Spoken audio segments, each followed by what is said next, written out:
Fondation et origine de la dynastie.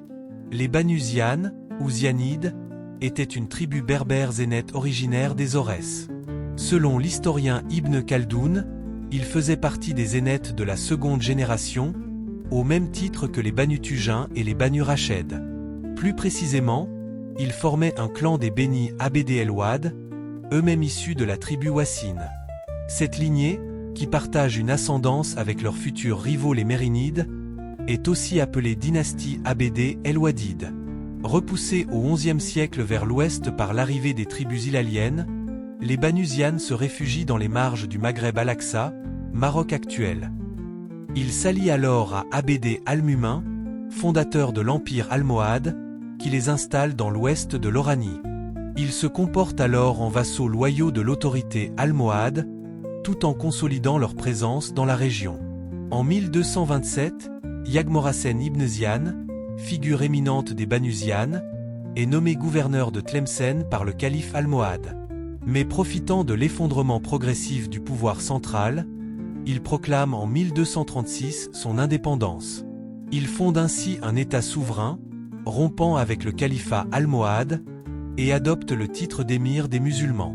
Il s'impose comme un chef politique mais aussi spirituel, dans une époque de transition et de réorganisation du pouvoir maghrébin. Construction d'un État et affirmation du pouvoir. Yagmorasen bâtit un royaume solide au cœur du Maghreb central.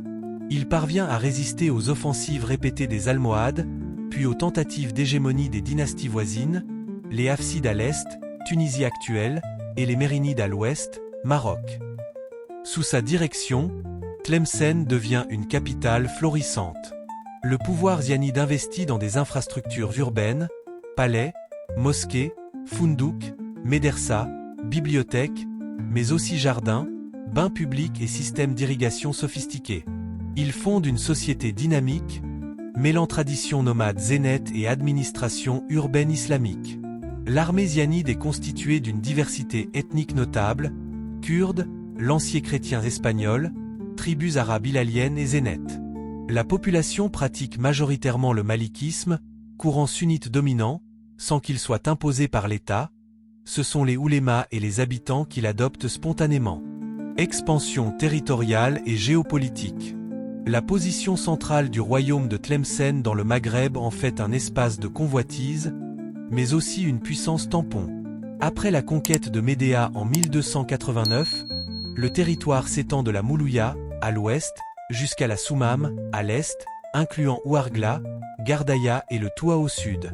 Ces conquêtes permettent d'asseoir le pouvoir zianide sur des routes commerciales vitales et sur des centres d'influence locaux. Les Zianides se lancent également à l'assaut des villes de l'Est comme Béjaïa et Constantine, traditionnellement sous influence hafside. Mais ces succès sont contrebalancés par les ambitions mérinides. En 1337, après un long siège, Tlemcen tombe entre les mains du sultan mérinide Abou al-Hassan. Le sultan zianide, 3 de ses fils et son général meurent au combat. Le royaume est temporairement désorganisé. C'est sous Abu Hamu II, 1359-1389, que le royaume retrouve sa stabilité. Éduqué en Al-Andalus, ce souverain cultivé réorganise le pouvoir, renforce les défenses de Tlemcen, pacifie les zones tribales de l'intérieur et relance l'expansion vers l'est. Organisation administrative et autonomie locale. Yagmorasen avait installé les membres de sa famille comme gouverneurs dans les villes clés du royaume. Oujda, Oran, Mazouna, Ténè, Miliana, Médéa, Alger et Delhi. Cette organisation évolue progressivement, les gouverneurs deviennent des clients, Maoul, ce qui réduit l'autonomie des élites locales et renforce le centre. Les sources mentionnent également un quadrillage administratif par province, Kura, dirigé par des caïds, souvent choisis parmi les tribus alliées. Cette politique permet de maintenir une certaine stabilité malgré les contestations périodiques. Le royaume doit sans cesse composer avec la réalité tribale, très mouvante. Relations diplomatiques et commerce international. Le royaume de Tlemcen entretient des relations commerciales et diplomatiques étendues avec l'Europe méditerranéenne, Pise, Gênes, Venise, Barcelone, Marseille, Florence. Dès 1230, Des accords commerciaux sont signés avec Pise, suivis d'autres avec Gênes en 1236 et 1251, puis avec Venise en 1251 à 1252. Tlemcen devient une place marchande internationale. La ville est desservie par les ports de Onaïn, Oran, Mostaganem, Ténè, Cherchel, Alger, Tédélis. Elle reçoit de l'Afrique saharienne, or, ivoire, esclaves, cuir, dattes, de l'Europe, draps, fer, argent, tissus, épices. Elle compte plus de 3000 boutiques et environ 2000 commerçants chrétiens, ainsi que de nombreux négociants juifs. Au sud, l'amitié avec les maquis du Tafilaleh permet de sécuriser les routes caravanières. Le vieux quartier de la Caïsaria devient le cœur du commerce international. Monnaie, artisanat et finances. Les Zianides frappent leur propre monnaie, symbole de leur souveraineté, le dinar zianide en or de 4,61 grammes, frappé à Tlemcen. Sa production est confiée à la famille Benimella, originaire de Cordoue, experte dans le travail des métaux précieux. Le dinar zianide est un temps la monnaie la plus lourde du Maghreb. Il circulera au-delà des frontières du royaume. Les artisans tlemcéniens sont réputés pour leurs soieries, tissus brodés, bijoux, cuir travaillé. Le haïk tlemcénien, d'une finesse exceptionnelle, s'exporte jusqu'en Tunisie, Égypte et au Levant.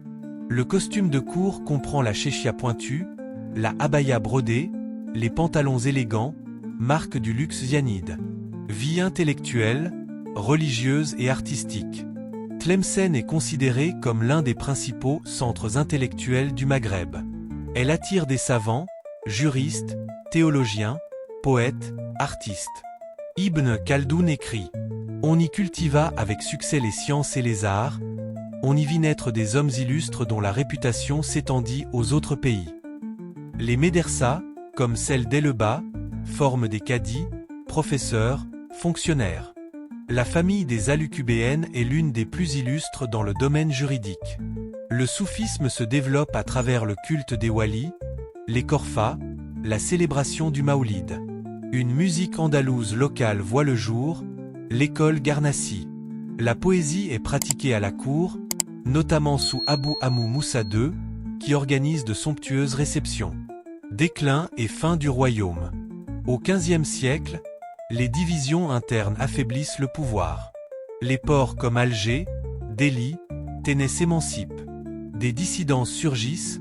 En 1437, Abou Zeyan Mohamed prend Alger, puis Ténè. Son fils El Moutawakil s'empare de Tlemcen en 1461. Les souverains doivent désormais compter avec des factions rivales. Après 1492, la chute de Grenade permet aux Espagnols de projeter leur puissance. Ils prennent Mer el-Kébir, Oran, exigent tribut à Mostaganem et Ténè. En 1512, le sultan Abou Amou Moussa devient vassal de l'Espagne. Les habitants appellent Aruj Barberousse, qui tente de reprendre Tlemcen en 1518. Il échoue, et son frère est tué. Enfin, en 1554, Salah Raïs, au nom du sultan ottoman, entre à Tlemcen. Le royaume est annexé à la régence d'Alger. C'est la fin définitive du sultanat zianide. Le royaume zianide de Tlemcen a marqué l'histoire du Maghreb par sa longévité, son raffinement culturel, son rôle commercial central et son identité berbère affirmée. 3 siècles durant, il incarna une autre voie maghrébine, ni tout à fait andalouse, ni entièrement orientale mais profondément africaine, selon Henri Dufrouque. Son héritage, encore visible à Tlemcen aujourd'hui, rappelle la splendeur d'un État médiéval qui fut à la fois rempart, carrefour et berceau de civilisation.